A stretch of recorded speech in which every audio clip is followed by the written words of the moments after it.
Okay, looks like we're about ready. Thank you everyone for joining us today for this discussion on clinical trials. We're very excited to have Dr. Vivek Narayan with us. He is an assistant professor of medicine at the Hospital of the University of Pennsylvania. And we're very excited to have you, Doctor. Thank you for being with us today. Great, thanks so much, Scott, and thank you, Linda, for this opportunity.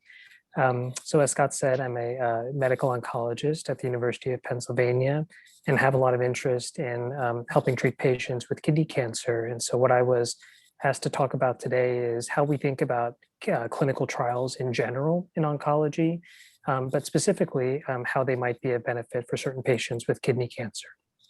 So I should just start by saying, I think my main disclosure for this kind of talk is that I'll say at the outset, I'm a strong believer in clinical trials. And so hopefully I can share my thoughts about why I think that's so important, particularly for patients with kidney cancer. So the objectives specifically I wanted to get through in about 20 minutes or so are first to appreciate the contribution of clinical trials to a lot of the recent progress we've had in kidney cancer therapies, particularly over this past decade. Second, to try and confront some of the common myths that we oftentimes hear related to clinical trial participation. Third, to understand some of the basic nuts and bolts of clinical trial participation, particularly in the world of oncology. And then finally, like all things in medicine, there are pros and cons to most approaches. And so consider some of the advantages and disadvantages of potentially participating in a clinical trial. So I thought I would start just with the first clinical trial myth that we often hear in medical oncology, and that is that the treatments that are tested in clinical trials almost never work. And I thought that in some ways, kidney cancer is a perfect example to try to bust this myth. And in fact, if we sort of look at the last 10 or 15 years in kidney cancer management, particularly for those patients with more advanced disease, we've really had tremendous progress in terms of novel treatments that are available for kidney cancer. So in just this last 10 or 15 years, we've actually had about 14 different treatments or medication regimens that have gained regulatory approval by the FDA here in the United States, but also in many other countries around the world. And these treatments together have largely contributed to many of the improvements we've seen in clinical and patient outcomes over these last 10 or 15 years. And so if I were to think about the common denominator for all of these 14 different medication regimens over this last decade, I think we could think about it in that, each one of these treatments started with an idea or a hypothesis. And it was only through the use of clinical trials and patient engagement and patient enrollment that ultimately led to the development of widespread use of these regimens that's really translated to this overall patient benefit. And I think that's true in each one of these cases. So what exactly is a clinical trial? I think if we were to read in a textbook, a clinical trial definition is a research study in which one or more human subjects are prospectively assigned to one or more interventions, which could include a treatment, as well as a placebo or some other control for comparison. And the goal would be to try to evaluate that intervention on some sort of biomedical or behavioral health related outcome. So that's kind of a complicated definition, but I think practically speaking, the way I think about clinical trials is really that they can cover many different aspects of cancer care. So there are interventions that can be tested for cancer prevention. So these would be medicines or procedures such as surgeries to try to prevent the development of a cancerous disease.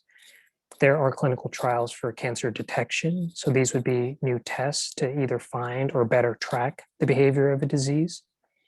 And then probably what we're most familiar with is clinical trials for cancer treatment. But even here, this could include things like novel treatments, or treatments that have never really been tested for a particular cancer. They can be new ways of trying to use or think about older treatments that may have been used for other cancers in the past. There can be new ways to administer treatments, so intravenously, orally, through injections, et cetera. And then certainly there can be clinical trials for alternative medicine. So not everything is clinical trials for sort of the conventional cancer therapies that we think about, but there are clinical trials for all sorts of different avenues to either treat cancer or to provide supportive care for patients with cancer. So we often hear about the phases of clinical trials, and I acknowledge that this can be confusing, certainly for patients, but even for providers as well. And so I think at a high level, we can break clinical trials down into one of three different main phases. And these essentially have differences in where the drug is or the treatment is along its development for potential use in patients, and also have differences logistically in terms of how large the trial is and what may be involved in that trial participation. So at a high level, phase 1 clinical trials are primarily done to try to find a safe dose of a treatment and to decide how the new treatment should be given. So at not only what dose, but orally, IV, or what formulation it should be made in. And one of the main objectives as a result of this is to see how the new treatment affects the body and has the ability to fight cancer. Does it do what they think it does when it enters the human body? And typically, a smaller set of patients would be needed to try to learn about this particular objective or these questions. And so this is oftentimes on the order of 15 to 30 patients. Second phase of clinical trial is a little bit more advanced. So these are clinical trials that are now trying to better determine if the new treatment has an effect on a sort of cellular level for the cancer, and to again see how the new treatment affects the body and is able to fight the disease of interest. And so here the population for the study will often expand, sometimes even up to 100 patients or more. And finally, as the particular treatment of interest progresses through this development process, it enters what we often think about as phase 3 trials, or the trials that are really trying to prove the worth of the new medicine versus what is historically considered the standard treatment. And that standard treatment could sometimes be another medication that has been historically used, or in some cases, it could be nothing, no treatment or observation, if that is the historical standard for that particular clinical situation. And here, in order to really try and prove the worth of a novel treatment, oftentimes the sample size or study population that would be needed could be much larger. So these are oftentimes the big trials we hear about, in headlines in the newspaper, where patients can be up into the several thousand number. And these trials are often done across many different countries around the world.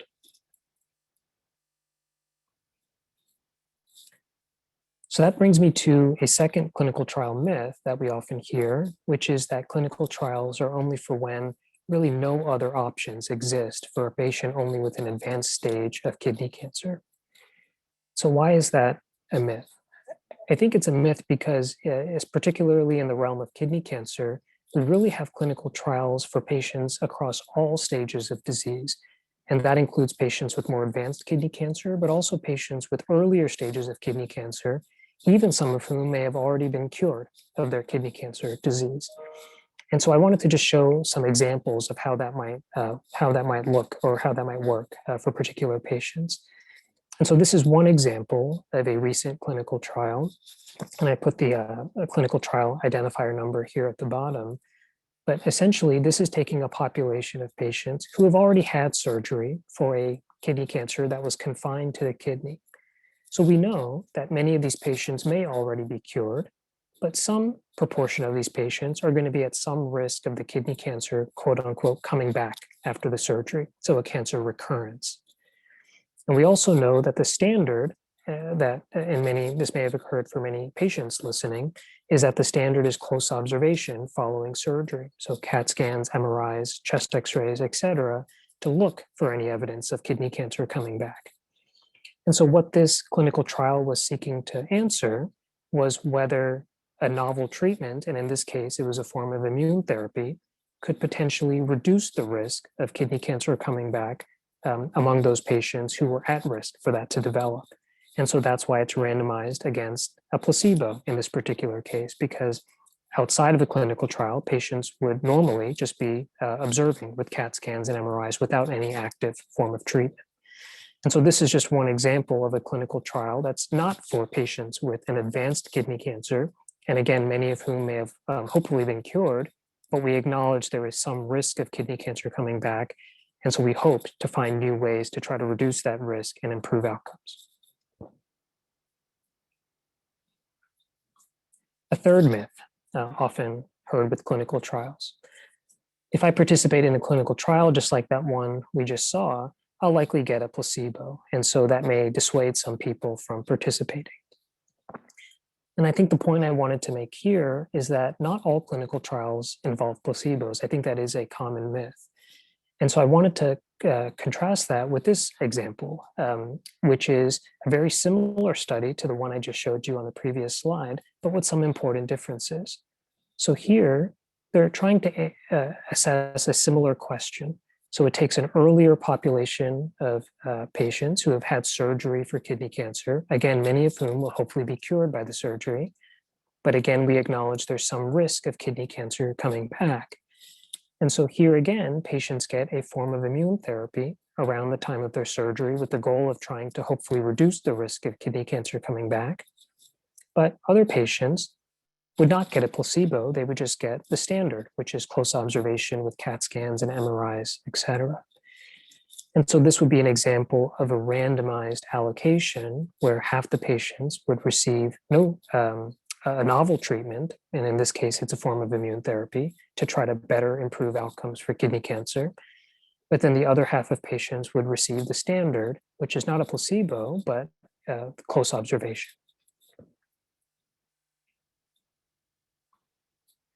Here's a second example, again, illustrating that placebos are not always incorporated or not always a part of all clinical trials. And so this is a trial that looked at a rare form of kidney cancer, so something we call papillary kidney cancer. And because it's a rare form of kidney cancer, there's a great need to try to do clinical trials to learn about the optimal ways of treating this form of cancer.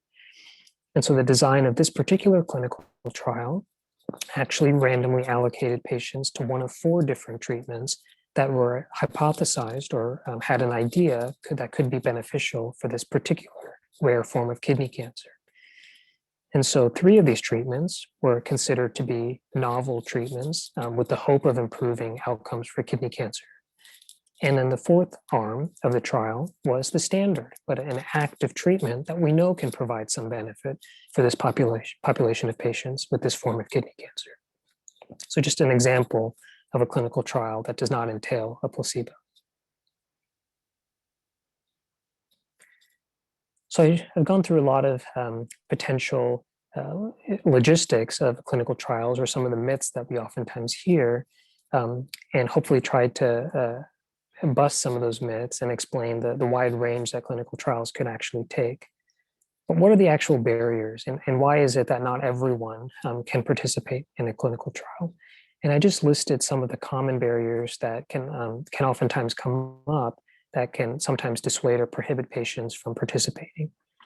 And so these include things like eligibility criteria, financial aspects, time constraints that are a necessity for some clinical trials, access to clinical trials, whether they're available in your region of the world or country, competing studies, knowledge, education about clinical trials and the resources that are available. Certainly there can be stress or anxiety about participation. And then I think probably something that we don't recognize as much is that there can be language or cultural barriers to participation in medical clinical trials in particular.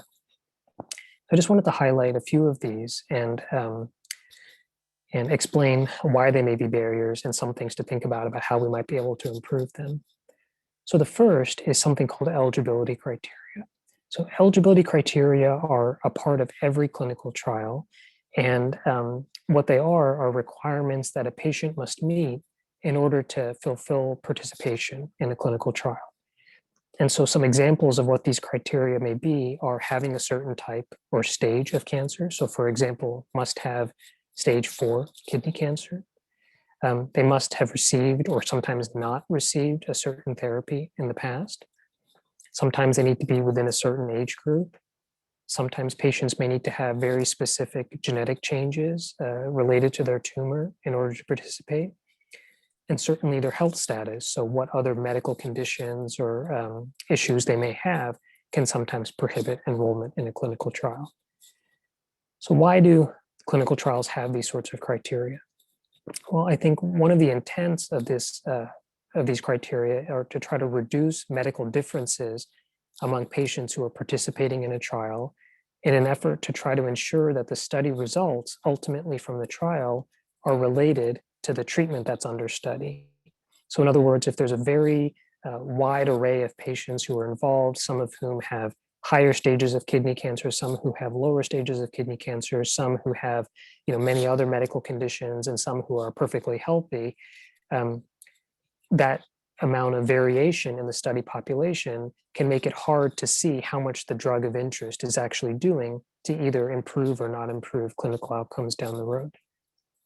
A second reason that clinical trials have eligibility criteria is to try to limit the side effects or the toxicities from the treatment due to some of these other medical issues that may be present. So for example, if someone has severe kidney disease, they may be at a particularly increased risk of a particular drug if that drug may interact poorly in the context of underlying kidney disease.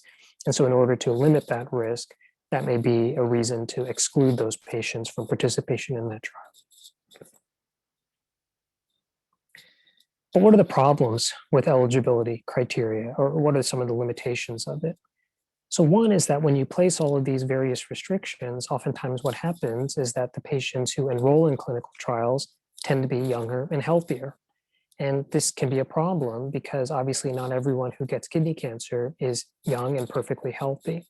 And so it can impair our ability to generalize the findings from the clinical trial to a broader population in the real world of who we actually know can develop kidney cancer. And so I think there is a push and an emphasis to try to enroll broader ranges of participants in clinical trials. And one group that would certainly be eligible and I think be important to include in clinical trials would be older folks. So, and so that we can actually be able to generalize the knowledge we gain from these clinical trials, not only to young patients, but also to older patients with kidney cancer. A second disparity or limitation with eligibility is race and ethnicity. And so I took this, I apologize, it's a little bit blurry, but I took this from a recent medical publication that specifically looked at what racial backgrounds are enrolling in clinical trials, and not just any clinical trials, but clinical trials that ultimately led to FDA-approved treatments. So these are treatments that proved their worth and actually showed that they were beneficial for some aspect of care for cancer. And what they identified was that among all the patients who reported their race and participated in enrolled in clinical trials, the vast majority of these patients are white. And of course, this has limitations about how we can generalize this information to a broader population of people who get cancers such as kidney cancer. And I think to put that in another way, again, if we're looking at the percentage of patients enrolled in an FDA drug approval trial, the highest proportion, around 80%, are white. And among Black participants, it hovers around less than 10%. But we know that when we actually look at patients who develop cancer, while around, it's comparable, if you look at the dark green and the white, it's comparable among those who get cancer and those who participate in clinical trials. There's a disparity among those, particularly with Black Americans. So we know a higher rate of cancer development, yet there's a lower proportion of patients who participate in these important clinical trials that ultimately lead to drugs that work. And so this is another example of, I think, an underrepresented representation in our clinical trial populations, and something that we need to improve. So I think all to sort of summarize that eligibility criteria are important, but we also need to be aware that we need to keep a broad mind in who should have access and the ability to enroll in clinical trials to ensure that we're getting the right information for the full scope of patients who unfortunately develop cancers like kidney cancer. And what about financial considerations or cost concerns that can come up with clinical trial participation? And so I'll start by saying that it can vary depending on the trial and depending on the particular setting for the trial. But I think at sort of a high level, in the majority of trials for cancer in particular, the study sponsor, so the group that is conducting the trial, will oftentimes provide the new treatment at no cost to either the patient or the insurer. In addition, the study sponsor, as a general rule, pays for any special tests or extra doctor visits that wouldn't be done otherwise had the patient not been participating in a clinical trial. Oftentimes, if it's something that you would be doing anyways as part of your normal kidney cancer care, even outside of a clinical trial, then that may still be billed to insurance and other sort of mechanisms like it would normally be done. But what this is more referring to is things that are more specific to participation in that clinical trial, and that's oftentimes covered by the study sponsor. Sometimes the study sponsor will pay for other items related to participation. So this can include things like travel, paying for tolls or parking, because of the need to travel to certain centers to participate in certain clinical trials. And I'll mention that the Affordable Care Act, it does require that health insurance cover the routine costs for patients enrolled in approved clinical trials. And so again, these routine costs are costs that the patient would have needed due to their cancer treatment in general, even outside of the clinical trial. And this generally applies to Medicare as well, both for cancer treatment and diagnosis trials. So what's another barrier? Another barrier, I think, is stress, anxiety, fear that can come with participating in something that carries some unknowns. I think that's the very nature of a clinical trial. And these unknowns can include safety or side effects. It can include things like the randomization process. And again, that's applicable to some clinical trials, but not all. And then this concept of blinding, which is sometimes, again, in some clinical trials, either the patient or both the patient and the doctor may not know what treatment the patient has been assigned to, at least during the conduct of the trial. And so I just wanted to highlight that there's a number of safeguards and protections that are put in place to try to allay some of these stresses and anxieties or fears about side effects or other concerns. So first is that every clinical trial involves a very thorough informed consent process. So a patient should be fully educated and aware of what the trial entails, what the potential known side effects are, and so on. In addition, behind the scenes, there's also a very rigorous review and approval of all clinical trials by what we call institutional review boards, which provide both an ethical and a safety review of all clinical trials. But there's also a scientific review that oftentimes is necessary for clinical trials to really ensure that the hypothesis and the idea that's under investigation is a good one and think that can actually impart some benefit to patients. And even once a trial is ongoing, there's oftentimes continual monitoring by these ethical review boards, safety review boards, the study sponsors, and of course the doctor who you may be seeing who's helping you to conduct the clinical trial. So if I were to summarize a lot of what just went through, again, like all things in medicine, there are advantages and disadvantages. And I think clinical trials certainly have a lot of benefits, not only to our understanding of how to better treat cancers, but also to individual patients as well. There are some disadvantages as well that I think should be kept in mind, understanding that a clinical trial may not be the right solution for all patients at all times. So some of the advantages would be that you get access to a potentially novel treatment that may only be available as part of a clinical trial. It could afford the opportunity for improved efficacy or better outcomes relative to the standard therapies, and that's oftentimes the purpose of the clinical trial in the first place. The participation in a clinical trial is an effort to improve treatments for other future patients who may develop a similar cancer down the road. And so there's, in some sense, a magnanimous nature to participating in a clinical trial. And I think one thing that is, oftentimes not recognized is that when a patient participates in a clinical trial, there's oftentimes very close follow-up and oversight from healthcare providers, and that not only includes the doctor, but really trained research nurses who help to provide a lot of the care coordination and oversight of side effects and so on that can occur. What are some of the disadvantages? So there's the possibility for unexpected side effects that can occur in clinical trials, again, because of some of the unknowns that goes along with the novel treatment. This risk is probably greatest with phase 1 clinical trials, but becomes less as the trials may move through the development process. Because of the need to learn about how the drug is working in the body, there's oftentimes a need for additional blood tests or other testing.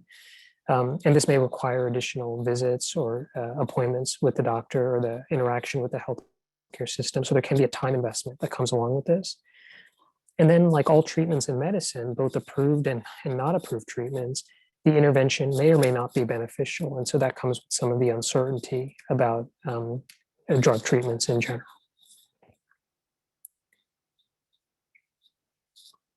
So what I wanted to close with, and then I'm happy to answer any questions, is so how do you actually learn more about clinical trials and see if there are opportunities available or that you might be interested in participating with?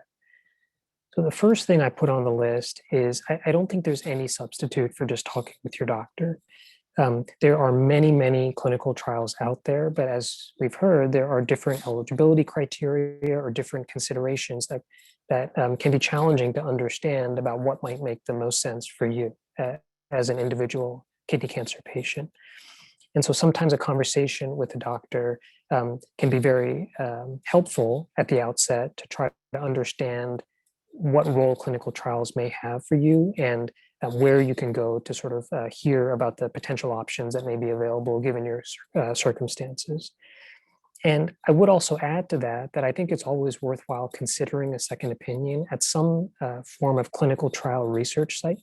And the reason for that is because sometimes you don't really get the full scope of what the options may be or what the specifics of the clinical trial may be until you actually go and meet with a team of doctors who are participating in clinical trials for kidney cancer.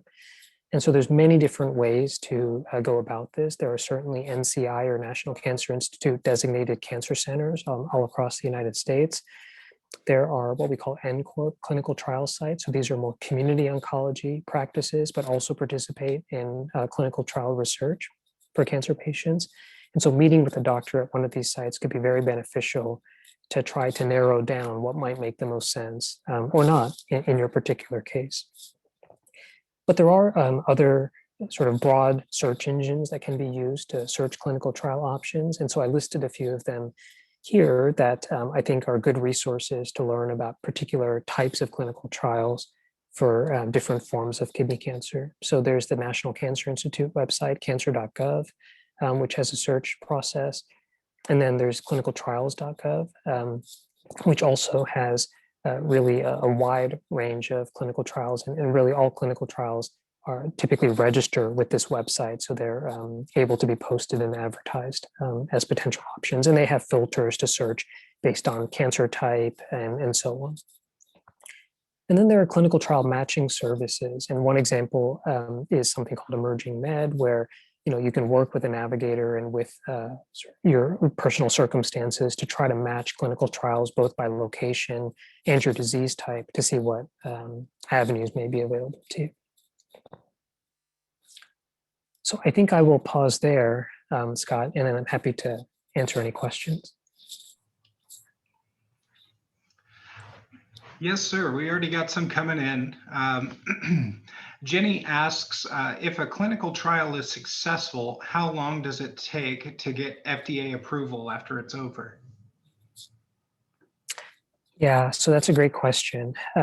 So generally speaking, and I sort of am talking with rules of thumb, understanding that there are certain exceptions to every rule, but generally speaking, the clinical trials that go for regulatory approval, so FDA approval here in the United States, tend to be sort of the large phase 3 clinical trials where we're trying to prove the efficacy or worth of a new treatment versus the current standard of care. So those trials are oftentimes very large clinical trials, and so they take a sometimes long period of time to accrue sufficient patients to meet those requirements. So sometimes it could be thousands of patients.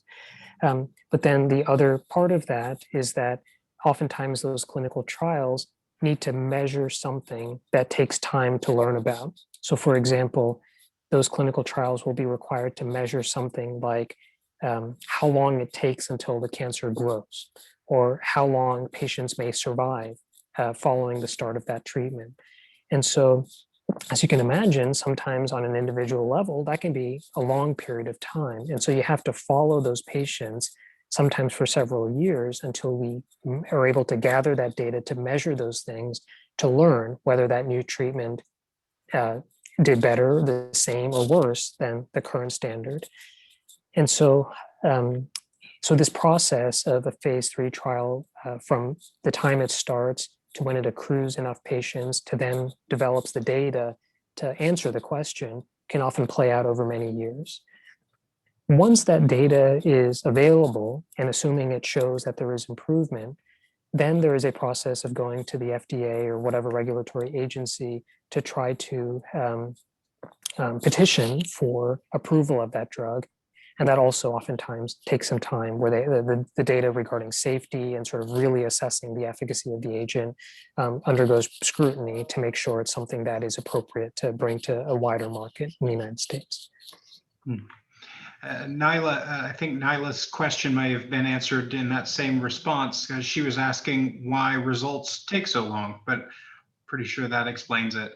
And then Depesh Sharma is asking, can you please explain crossovers? Is a trial, if a trial is long, like Checkmate 914, which had 2 phases with different arms, wouldn't it be ethical to give patients the drug that showed partial success, if at all, rather than placebo? Yeah, so I think that's a really great question. So, but I think when talking about crossover, we have to sort of talk about it. There's 2 different aspects of crossover. So, so first I should just sort of explain to the group what crossover is. So there is, I think what the question is referring to is a protocol-defined crossover. And so what that means is a patient, if there are 2 different treatments that are being evaluated in a clinical trial, so we can call them treatment A and treatment B, and if someone is on treatment B, but the treatment stops working, sometimes the protocols will allow those patients who were on treatment B to subsequently go on to treatment A, and sometimes vice versa. So if you were on treatment A and treatment A stopped working, the protocol would say at the time that A stops working, the patient can switch to B. And so that is an example of a protocol specified allowance for crossover. So patients are essentially crossing over to the alternative treatment if their current treatment is not working. And there are some circumstances where that can be very helpful in terms of understanding the pros and cons of a particular treatment. And one of the ways that crossover is oftentimes used in clinical trials is if one of the questions of interest is, how do you best sequence 2 treatments? Is it better to give A followed by B? Or is it better to start with B followed by A? Well, one of the ways you can answer that question is by doing that kind of crossover trial, because at the end of the day, you can see, did the group that started with A that went to B do better, or the group that started with B that then went to A do better? So that's sort of a protocol-defined crossover. But then the other aspect of crossover is sort of a non-protocol crossover. So let me sort of explain it a different way. So if a trial is trying to assess A versus B, but both drugs are already approved by the FDA. So they're trying to understand which one is better, but the reality is both drugs are available. Sometimes what happens is that patients who were on A, when A stops working, they'll come off the trial, and then their doctor will put them on B because it's available. They can do whatever they choose to do outside of the clinical trial. And so that's sort of an example of crossover, but not really defined by a protocol. And that's perfectly allowable, especially if those drugs are available and approved by the FDA. Chris asks, I am almost 6 months out from a right partial nephrectomy. Pathology was stage T1A and grade 1 to focal 2. I was told only scans were needed. I feel like I should be doing something more to prevent reoccurrence. Is there clinical trials for stage 1 with low grades RCC tumors out there, or are I'm sorry, or are clinical trials more for higher stage and grades? Yeah, and thanks for providing the specifics of your particular case, because those specifics matter. It comes down to sort of eligibility criteria for clinical trials, as we talked about. Each clinical trial has its own unique list of requirements that need to be made. So it's hard to speak generally across all clinical trials, because every clinical trial eligibility may be different. But I think as a general rule, I could say that for a T1A clinical trial, or T1A kidney cancer, the standard is oftentimes observation, so no active treatment after surgery. There are clinical trials, as I showed some illustrations, that do test treatments after surgery. However, whether T1A is included in that in those particular clinical trials is really dependent on specific trials. So I think it's certainly what's something looking into, or if you're interested. But but across the board, I don't know that there's clinical trials that are routinely available in that particular scenario. Nyla asks, how can rare cancers become better served in clinical trials? Yeah, so that's a great question. So I can say historically, this has been a problem. And so practically speaking, clinical trials are much easier to do if the disease is common, right? Because if the disease is common, like for example, um, lung cancer, because there's so many patients that unfortunately develop lung cancer, if you're trying to do a 500 patient trial, there's many potential patients who would be eligible for that kind of trial. But with rarer forms of cancer, so in this case, rarer forms of kidney cancer, it can be hard to do these large trials because you have to be able to find the patients, and each individual hospital or cancer center may only have a handful of these patients over a given a year or two. And so it becomes hard to do a 500 patient study when you have these rarer forms of cancer. But there are ways to improve that. And actually, there has been some recent success with doing that successfully. And so oftentimes this would require really well thought out clinical trials that are asking a very sort of attractive question. So patients want to participate. And it would oftentimes have to be done in a very large geographic area, if not around the world. So really trying to leverage, if each site can only have a handful of patients, but you want to do a 500 patient study, you need many sites around the world all participating, so that even if even if each site where this trial is done contributes 3 or 4 patients, you can get 500 patients if you have 100 sites. And so it's really leveraging those sorts of networks is one more efficient way to try to do that.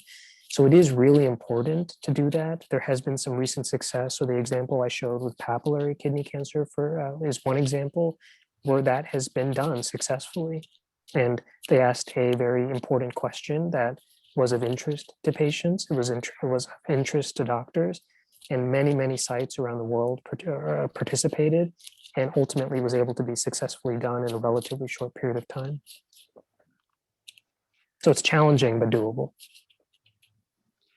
Deb Baskins asks, regarding phase 3 trial of HIF2 inhibitors, how did investigators decide that Afinitor monotherapy was the appropriate comparator to use? For example, would you normally use Afinitor third line?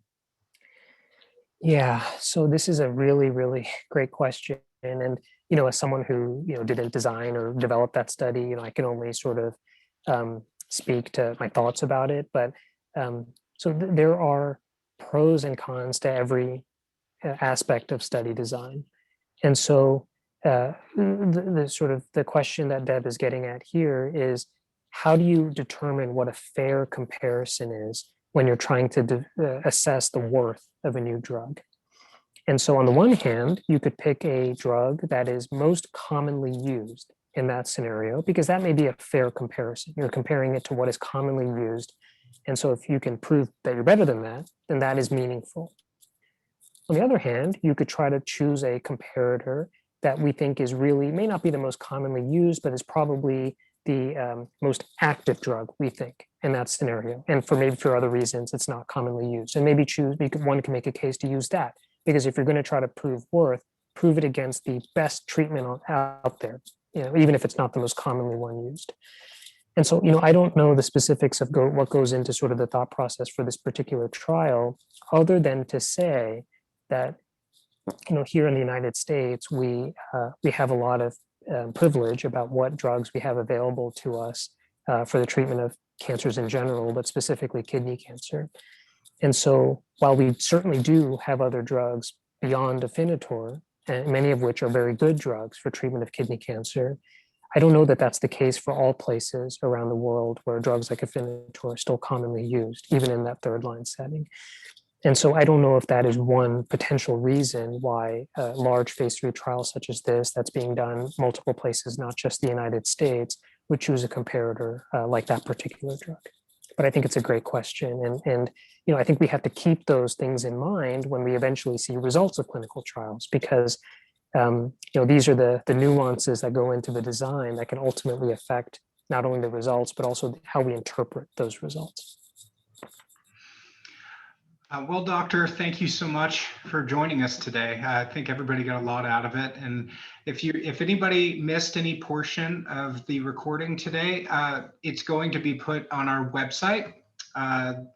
Right above my head, jnfkidneycancer.org. You'll find a library of videos that we've done previously.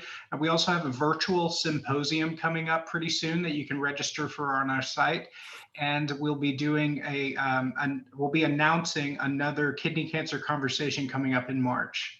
So thank you, everyone. And we really appreciate you coming on and talking about clinical trials with us, Doctor. Thanks, Scott. It was fun. Have a great day, everyone.